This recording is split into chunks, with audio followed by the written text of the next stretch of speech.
خالق کا پیغام، انسان کے نام، قرآنی مضامین کا خلاصہ، روزانہ ایک پارہ، محترم پروفیسر ڈاکٹر محمد الیاس فیصل کے ساتھ۔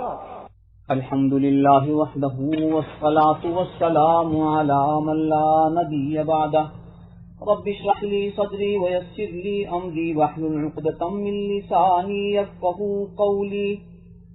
انشاءاللہ تعالی آج ہم 27ویں پارے کا خلاصہ عرض کریں گے، جس کا آغاز سورہ ذاریات کی آیت نمبر 31 سے 46 تک ہو رہا ہے۔ اس کے بعد سورہ طور، سورہ نجم، سورہ قمر، سورہ رحمان، سورہ واقعہ اور سورہ حدید کا تذکرہ ہے۔ پارے کے آغاز میں آیت نمبر 31 سے 37 تک اس بات کا تذکرہ ہے، حضرت ابراہیم علیہ السلام کے پاس جو مہمان فرشتے آئے تھے، انہوں نے حضرت ابراہیم علیہ السلام کو بتایا کہ وہ حضرت لوط علیہ السلام کی نافرمان قوم کو تباہ کرنے کے لیے آئے ہیں۔ آیت نمبر 38 سے 46 تک اس بات کا تذکرہ ہے، حضرت موسیٰ علیہ السلام کے مقابل فرعون، قوم عاد، قوم ثمود اور قوم نوح کی نافرمانی کا انجام عذاب اور تباہی کی شکل میں ہوا ہے۔ آیت نمبر 47 سے 54 تک تخلیق ارض و سماء کا ذکر ہے، جو انسان کو متوجہ کرتی ہے کہ اللہ رب العزت کے احکامات کی طرف رجوع کیا جانا چاہیے اور اللہ کے ساتھ کسی اور کو شریک نہیں کرنا چاہیے۔ آیت نمبر 55 میں ایک بہت بڑے نفسیاتی اصول کو ذکر کیا گیا ہے، وَذَكِّرْ فَإِنَّ الذِّكْرَىٰ تَنفَعُ الْمُؤْمِنِينَ، کہ ایک دوسرے کو سمجھاتے رہیں، اس لیے کہ سمجھاتے رہنا مومنین کے لیے نفع بخش ہوتا ہے۔ بعض دفعہ ہم ایک ہی بات کو کچھ عرصے کے بعد دہراتے ہیں، جس کا سننے والوں پر بہتر اثر ہوتا ہے۔ کبھی کبھی ہم کسی ایسی بات کو سنتے ہیں جس کا علم ہمارے پاس ہوتا ہے، اسے اس جذبے سے سننا چاہیے کہ کیا ہم خود بھی اس پر عمل پیرا ہیں یا نہیں۔ یوں کسی بات کو بار بار کہنا یا سننا، اس کی افادیت بہرحال مسلم ہے۔ آیت 56 میں جن و انسان کی تخلیق کا مقصد بیان کیا گیا ہے کہ ان سب کو صرف اور صرف اللہ رب العزت کی عبادت کے لیے پیدا کیا گیا ہے۔ یہ مقصد تخلیق ہے۔ رزق اس زندگی کو گزارنے کا ایک وسیلہ تو ہو سکتا ہے، لیکن مقصد زندگی نہیں ہے۔ مقصد زندگی صرف اور صرف اللہ رب العزت کی عبادت ہے۔ سورہ طور کا آغاز ہے، جو مکی صورت ہے، 49 آیات اور 2 رکوع پر مشتمل ہے۔ اس کی آیت نمبر 1 سے 7 تک کائناتی اشیاء کی قسم کھا کر اللہ رب العزت نے ارشاد فرمایا، ان عذاب ربک لواقع، کہ اللہ کا عذاب نافرمانوں پر آ کر رہے گا، ما لہ من دافع، کوئی اس کو روک نہیں سکتا۔ آیت نمبر 8 سے 28 تک قیامت آنے کا ذکر ہے، اہل جہنم کے عذاب اور اہل جنت کے انعامات کا تذکرہ ہے۔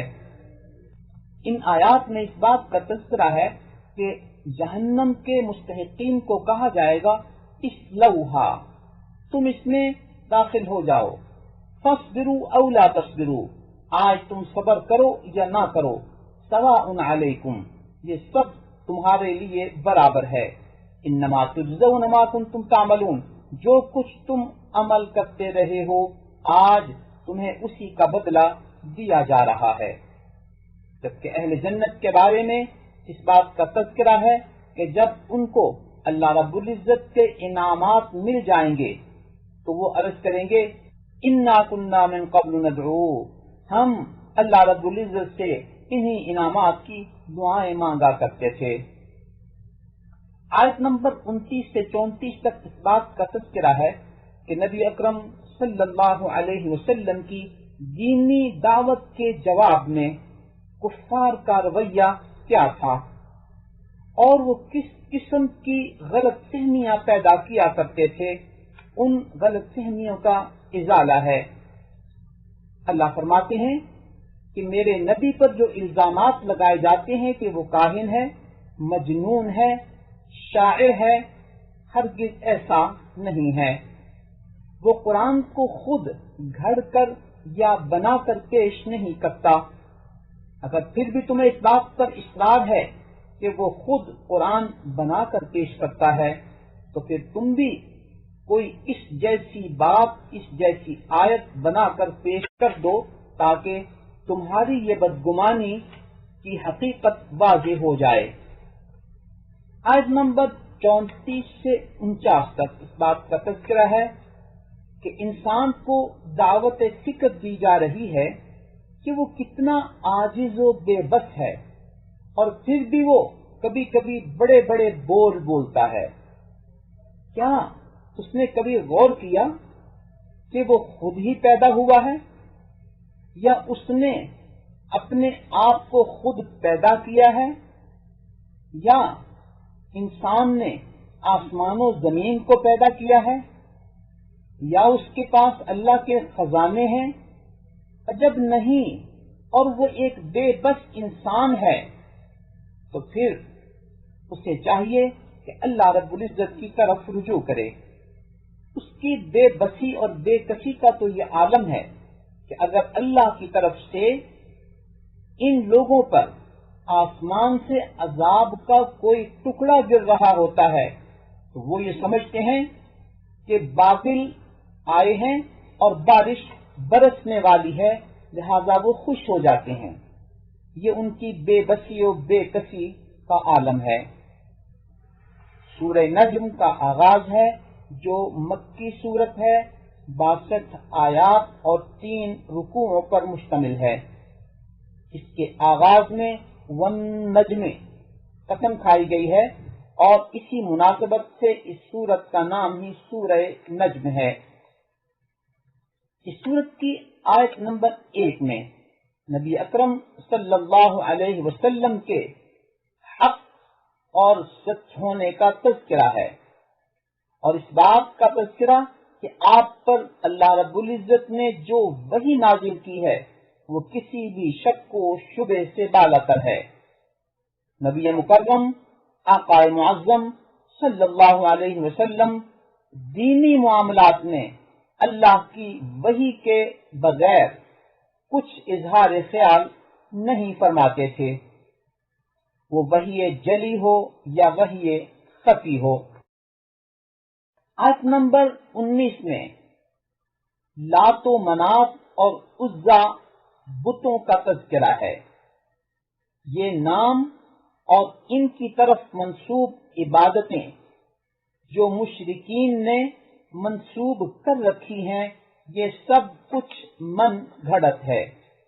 اس پر اللہ رب العزت نے کوئی دلیل نازل نہیں فرمائی ہے۔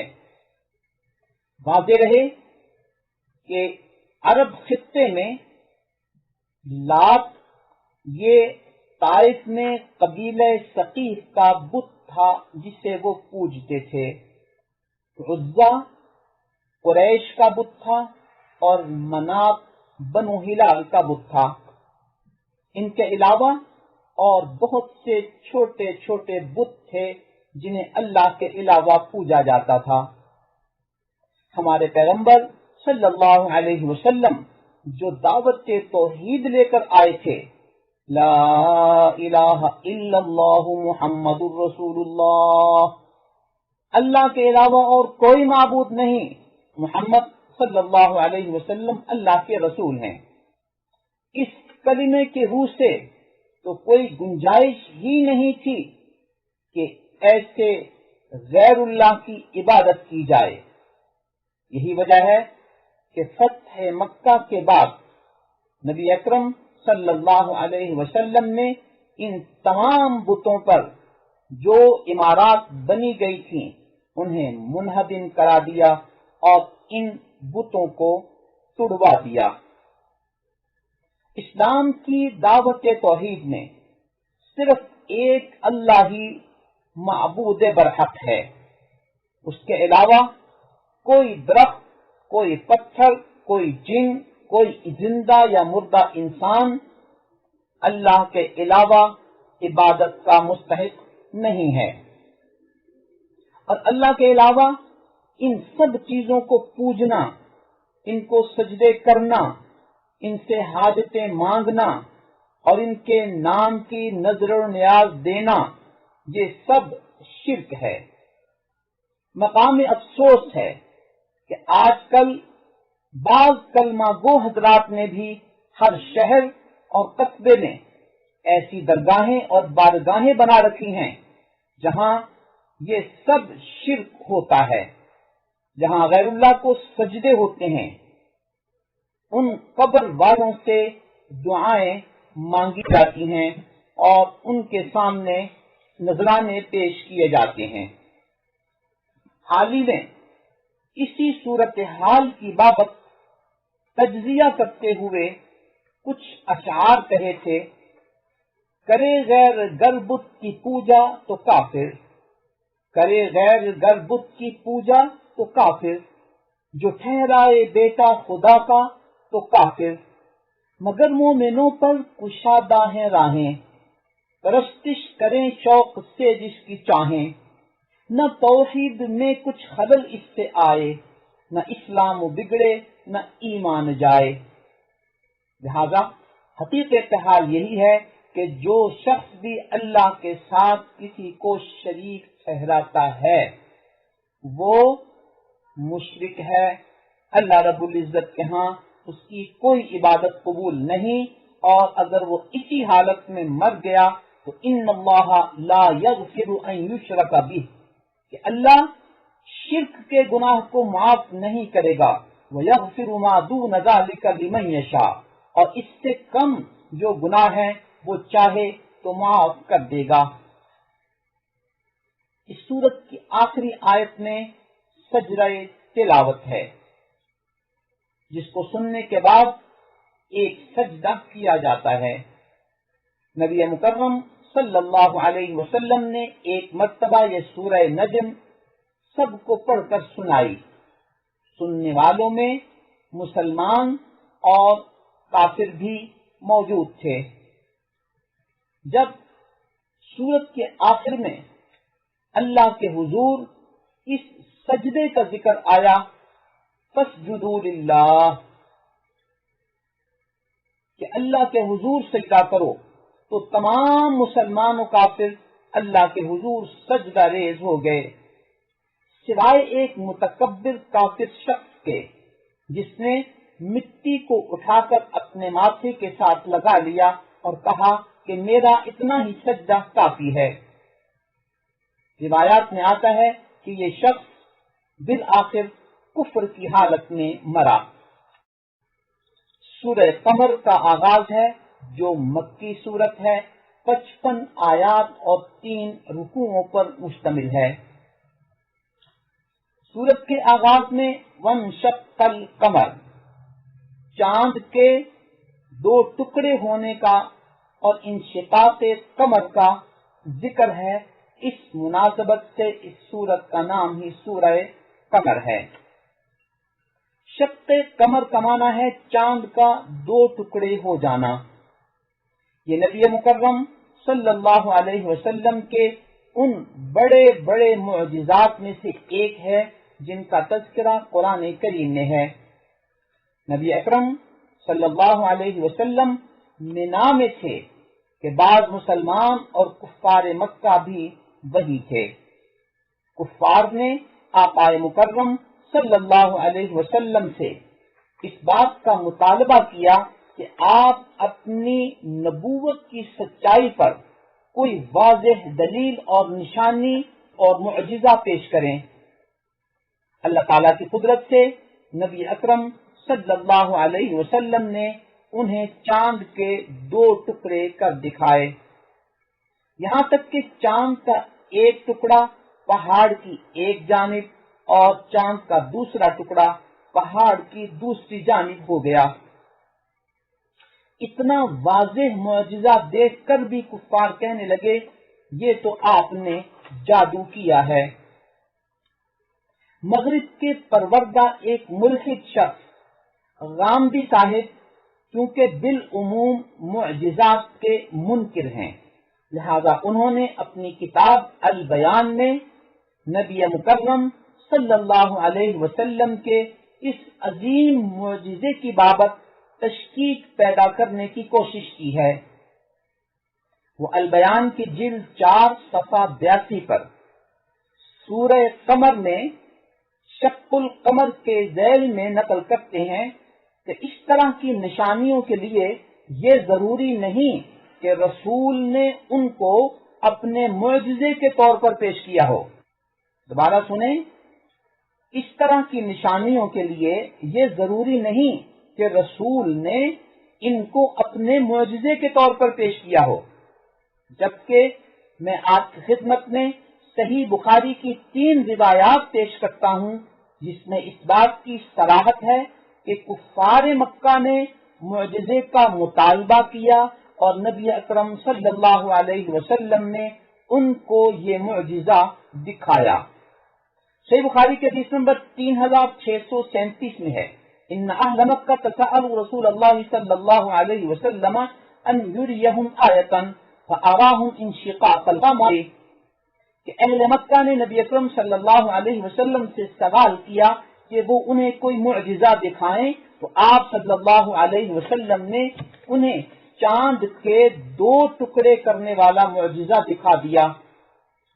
اسی صحیح بخاری کی حدیث نمبر 3868 میں ہے، ان اہل مکہ سألوا رسول اللہ صلی اللہ علیہ وسلم ان یریہم آیۃ فاراہم القمر شقین، اہل مکہ نے رسول اللہ صلی اللہ علیہ وسلم سے سوال کیا کہ وہ انہیں کوئی معجزہ دکھائیں، تو آپ نے چاند کو 2 ٹکڑے کر کے انہیں دکھا دیا۔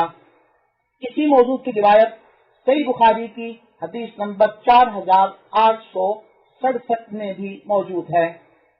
محترم سامعین، یوں صحیح بخاری شریف کی ان 3 احادیث شریفہ میں یہ بات واضح طور پر بتائی گئی ہے کہ اہل مکہ نے معجزہ مانگا اور نبی اکرم صلی اللہ علیہ وسلم نے انہیں شق قمر کا یہ معجزہ دکھایا، جبکہ یہ ملحد کہہ رہا ہے کہ یہ ضروری نہیں کہ رسول نے ان کو اپنے معجزے کے طور پر پیش کیا ہو۔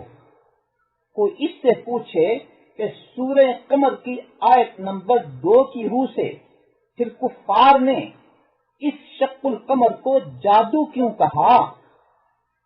نبی اکرم صلی اللہ علیہ وسلم نے جب یہ واضح معجزہ انہیں دکھایا تھا تو انہوں نے نبی اکرم صلی اللہ علیہ وسلم کے اس معجزے کو معجزہ تسلیم کرنے کی بجائے انہی کی طرف منسوب کر کے اسے جادو کیوں کہا؟ یوں محترم سامعین، یہ ملحد مزاج لوگ کس طرح مسلمانوں کو الفاظ کے داؤ پیش میں الجھا کر، شکوک و شبہات میں الجھا کر استشراقی اہداف کو پورا کرتے ہیں۔ افسوس کہ پاکستان کے بعض چینلز اور بعض اینکرز پھر بھی اس شخص کے الہادی افکار کو پروموٹ کر رہے ہیں۔ انہیں اللہ کے عذاب سے ڈرنا چاہیے۔ یہ دنیا چند روزہ ہے۔ سورہ قمر کی آیت نمبر 2 سے 16 تک اس معجزہ شق القمر کو جادو کہہ کر جھٹلانے والے اور حق کو قبول نہ کرنے والوں کے انجام کے لیے بتایا گیا کہ ایک وقت مقرر ہے، جیسے کہ قوم نوح کے لیے ایک وقت مقرر کیا گیا تھا، لہذا انہیں اس مہلت کی وجہ سے کسی غلط فہمی کا شکار نہیں ہونا چاہیے۔ آیت نمبر 17 میں اللہ رب العزت قرآن کریم کے بارے میں فرماتے ہیں وَلَقَدْ يَسَّرْنَا الْقُرْآنَ لِلذِّكْرِ فَهَلْ مِن مُدَّكِرٍ، ہم نے قرآن کریم کو آسان بنایا ہے ذکر کے لیے، تو ہے کوئی ذکر کرنے والا؟ قرآن کریم کو سیکھنا بھی آسان، قرآن کریم کو پڑھنا بھی آسان، قرآن کریم کو پڑھانا بھی آسان، قرآن کریم کو سمجھنا بھی آسان، قرآن کریم پر عمل کرنا بھی آسان، قرآن کریم کی طرف دعوت دینا بھی آسان۔ تو قرآن ہر لحاظ سے آسان ہے۔ اللہ تعالی ہمیں اس سے وابستہ ہونے کی توفیق عطا فرمائے۔ یہ آیت مبارکہ اس سورہ قمر میں 4 مرتبہ دہرائی گئی ہے۔ آیت نمبر 23 سے 55 تک قوم سمود، قوم لوط، فرعون اور اس کے لشکر کو اپنے اپنے وقت میں تباہ برباد کر دیا گیا، اس بات کا تذکرہ ہے، لہذا اہل مکہ کو بھی ان کے انجام سے عبرت حاصل کرنی چاہیے۔ سورہ رحمان مدنی ہے، 78 آیات پر مشتمل ہے، اس کے 3 رکوع ہیں۔ اس کا آغاز ہی الرحمن سے ہو رہا ہے، لہذا اس سورت کا نام سورہ رحمان ہے۔ اس سورت مبارکہ میں فَبِأَيِّ آلَاءِ رَبِّكُمَا تُكَذِّبَانِ، تم رب کی کس کس نعمت کو جھٹلاؤ گے، اس آیت کا 31 مرتبہ تذکرہ ہوا ہے۔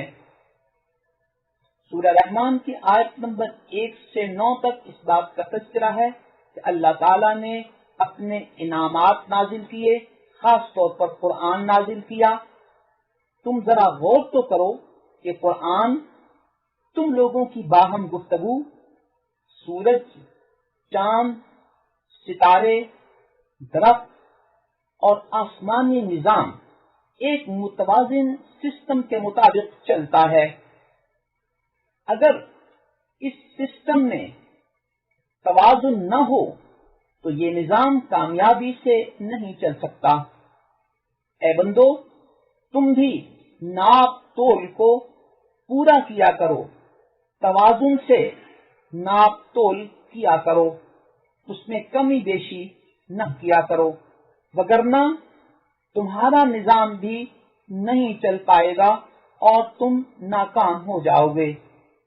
آج بھی جو لوگ ناپ تول میں کمی نہیں کرتے اور اپنی چیزوں کو صحیح طور پر سچائی کے ساتھ بیچتے اور خریدتے ہیں، ان کا بزنس کامیاب ہے، اور جو لوگ اس میں اونچ نیچ کے ساتھ معاملہ کرتے ہیں ان کا بزنس ناکام ہوتا ہے۔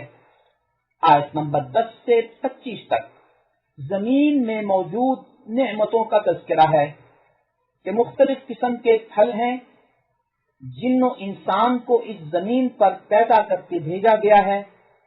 اس میں مشرق و مغرب ہے، سمندری نظام ہے، اور اس سمندری نظام میں تمہارے لیے اللہ کی پیدا کردہ بہت ساری چیزیں ہیں، اور اسی سمندری سسٹم میں تمہارا بہت بڑا سفری نظام چلتا ہے، جس میں تمہارے ساز و سامان بھی منتقل کیے جاتے ہیں۔ یہ سب کچھ اللہ کی نعمتیں ہیں۔ اللہ کی کس کس نعمت کو جھٹلاؤ گے؟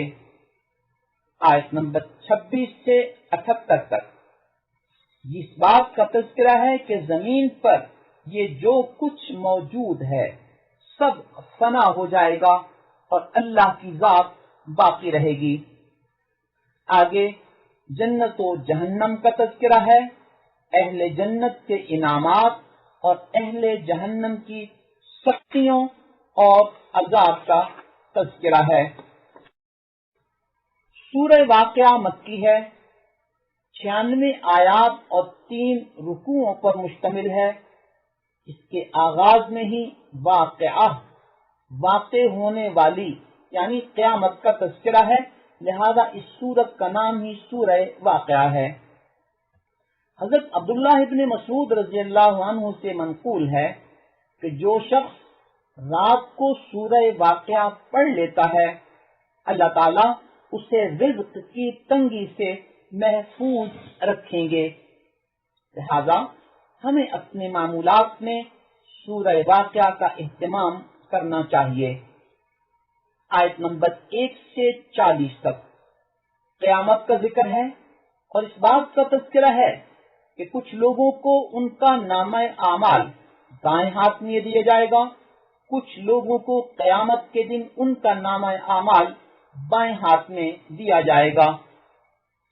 نیک کاموں میں سبقت لے جانے والے جنت میں جائیں گے اور جنت کے انعامات سے سرفراز ہوں گے، جن میں سے چند ایک یہ ہیں کہ وہاں جڑواں تخت ہوں گے، لوگ آمنے سامنے تکیوں پر بیٹھیں گے، خوبصورت خدمت گزار ہوں گے، کوزے اور پیالے ہوں گے، پسندیدہ پھل اور من پسند پرندوں کا گوشت ہوگا، حوریں ہوں گی، بغیر کانٹے کے درخت ہوں گے، کیلے کا پھل ہوگا، سایہ ہوگا، بہتا پانی اور بہت سے پھل ہوں گے، اونچے بستر، کنواری لڑکیاں جو پیار والی اور ہم عمر ہوں گی۔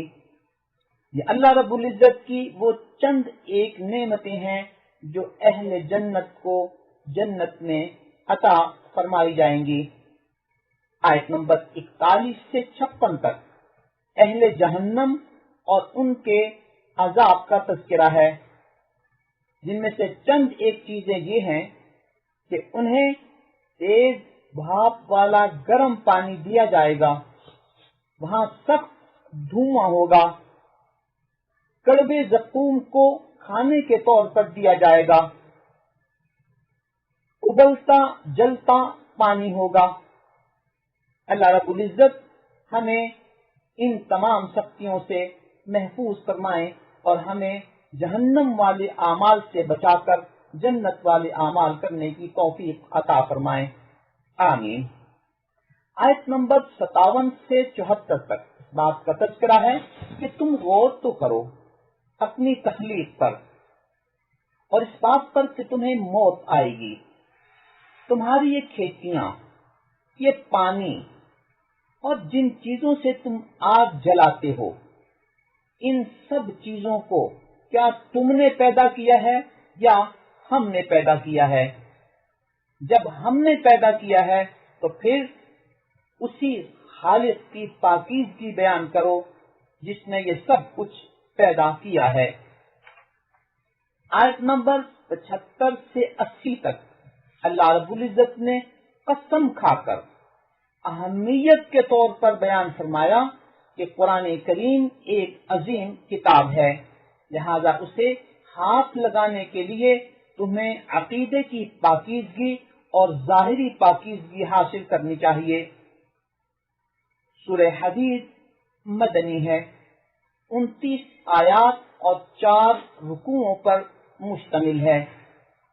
اس میں وَأَنزَلْنَا الْحَدِيدَ، ہم نے اپنے انعامات میں آئرن اور لوہے کو اتارا، پیدا کیا، اس بات کا تذکرہ ہے، لہذا حدید کی نسبت اور مناسبت سے اس سورت کا نام ہی سورہ حدید ہے۔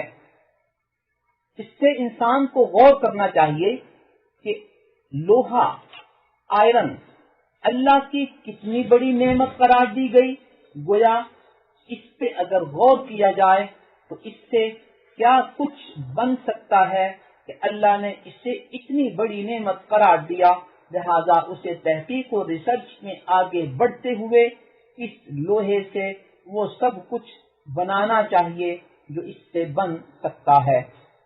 آیت نمبر 1 سے 11 تک اس بات کا تذکرہ ہے کہ ہر چیز اللہ رب العزت کی ذات کی تسبیح بیان کرتی ہے، اسی کا ذکر کرتی ہے جو سب سے پہلے ہے، جو سب سے آخر میں باقی رہنے والا ہے، وہی خالق ارض و سما ہے، اس نظام کی حکومت اسی کے پاس ہے، دن اور رات کو وہی وجود میں لاتا ہے اور دلوں کے بھید بھی وہی جانتا ہے، لہذا اسی پر ایمان لاؤ اور اسی کے رسول پر ایمان لاؤ، کیونکہ وہی ہے جو تمہیں گمراہی کے اندھیروں سے ہدایت کی روشنی کی طرف بلانے والا نظام ہدایت عطا فرماتا ہے۔ اس کی دی ہوئی دولت اسی کے راستے میں خرچ کرو گے تو وہ اسے تمہارے لیے بڑھاتا رہے گا، اضعافا مضاعفا، زیادہ سے زیادہ 2 گنا اور کئی گنا کرتا رہے گا، اور وہ تمہیں اجر کے طور پر قیامت کے دن عطا کیا جائے گا۔ آیت نمبر 12 سے 15 تک اس بات کا تذکرہ ہے کہ قیامت کے دن اہل جنت نور کے جلووں میں چل رہے ہوں گے، جبکہ منافقین اندھیروں میں چلتے ہوں گے، اور جب وہ مومنین کی روشنی کو دیکھیں گے تو درخواست کریں گے کہ ہمیں بھی کچھ روشنی اس میں سے عطا کر دی جائے، لیکن ان کی یہ درخواست ان کی بدعمالیوں کی وجہ سے آج قبول نہیں ہوگی۔ اللہ فرماتے ہیں کہ آج وہ دن ہے کہ ایسے لوگوں سے نہ تو کوئی فدیہ لے کر ان کے عذاب کو معاف کیا جا سکتا ہے، بلکہ جو کچھ انہوں نے کیا آج انہیں اس کی سزا ملے گی۔ آیت نمبر 16 میں ہے، کیا اب بھی ایمان والوں کے لیے وقت نہیں آیا کہ وہ اللہ کے حضور گڑ گڑا کر اللہ کو یاد کریں؟ یعنی جب یہ سب کچھ قیامت کے دن ہوگا اور تمہیں بتا دیا گیا ہے تو کیا اب بھی ایمان والوں کے لیے وقت نہیں آیا کہ وہ اللہ کے حضور گڑ گڑا کر اللہ کو یاد کیا کریں، دین کی تعلیمات پر عمل کریں اور پہلے لوگوں کی طرح سخت دل نہ بنے؟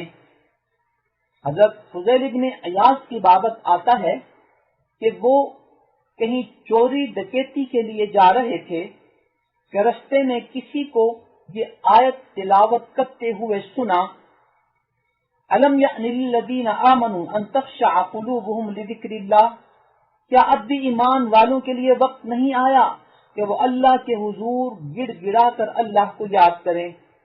اس آیت کو سنا اور وہیں رک گئے اور یہ کہنے لگ گئے کہ وہ وقت آ گیا ہے جب انسان اللہ کے حضور گڑ گڑائے۔ وہاں روتے رہے، یہ کلمہ دہراتے رہے اور ان تمام اعمال سے تائب ہو کر اللہ کے نیک بندے اور ولی بن گئے۔ آیت نمبر 17 سے 19 تک اللہ رب العزت کی توحید کا بیان ہے۔ جو لوگ اپنے عقیدہ و عمل سے اس عقیدے کی توحید کی تصدیق کریں گے وہ مقام صدیقیت پر فائز ہو کر انعام یافتہ بنیں گے، اور جو شخص کفر کرے گا اس کا ٹھکانہ جہنم ہے۔ آیت نمبر 20 میں ہے کہ دنیا بے ثبات ہے، لہذا دنیا کی طرف رغبت کرنے کی بجائے اور دنیا کو اپنا مقصد، ہدف اور ٹارگٹ سمجھنے کی بجائے اللہ کی مغفرت اور اللہ کی جنت کی طرف بڑھو اور ایک دوسرے سے سبقت لے جانے کی کوشش کرو۔ آیت نمبر 26 میں حضرت نوح علیہ السلام، حضرت ابراہیم علیہ السلام اور بعض دیگر رسل کا اجمالی تذکرہ ہے، اور پھر حضرت عیسیٰ علیہ السلام اور ان کی امت کا تذکرہ ہے جن پر انجیل نازل فرمائی گئی تھی۔ ان کے بارے میں یہ ارشاد فرمایا کہ وَرَهْبَانِيَّةً ابْتَدَعُوهَا مَا كَتَبْنَاهَا عَلَيْهِمْ، یہ جو رہبانیت انہوں نے اختیار کی ہے یہ خود انہوں نے گھڑی ہے۔ گویا دین و دنیا کا جو ایک توازن ہے کہ دین کو مقصد بنانا ہے اور دنیا کو ساتھ لے کر چلنا ہے، یہ اسلام کا وہ متوازن نقطہ پیغام ہے جس کی طرف اللہ تعالیٰ نے ہمیں اور پہلی امتوں کو متوجہ کیا تھا۔ لیکن دنیا کو چھوڑ کر صرف اور صرف دین کی طرف متوجہ ہو جانا اور رہبانیت اختیار کر لینا، دنیا سے منقطع ہو جانا، یہ نظام بعض عیسائیوں نے اختیار کیا تھا۔ اس کی بابت اللہ رب العزت نے وضاحت فرما دی کہ یہ رہبانیت والا سسٹم اور نظام میرا نازل کردہ نہیں ہے بلکہ ان کا گھڑا ہوا ہے۔ آج ہمارے ماحول میں بھی اگر کہیں رہبانیت کا تصور یا تاثر پایا جائے تو یہ آیت ہمارے سامنے رہنی چاہیے کہ اللہ اور اللہ کے رسول صلی اللہ علیہ وسلم نے جو متوازن نظام ہمیں دیا ہے اس میں دین و دنیا کی کیا حیثیت ہے، اسی کے مطابق اس کو لے کر چلنا یہی کامیابی کا معیار ہے، اور دنیا کو چھوڑ کر صرف دین ہی کو اپنا لینا اور باقی دنیا سے منقطع ہو جانا یہ رہبانیت ہے، جو اسلام کا پیغام نہ کبھی پہلے تھا نہ کبھی آج ہے۔ اللہ رب العزت ہمیں اپنی تعلیمات پر صحیح طریقے سے صحیح انداز میں عمل کرنے کی توفیق عطا فرمائے اور ہمیں قرآن کریم اور قرآنی تعلیمات سے وابستہ رکھے، آمین ثم آمین۔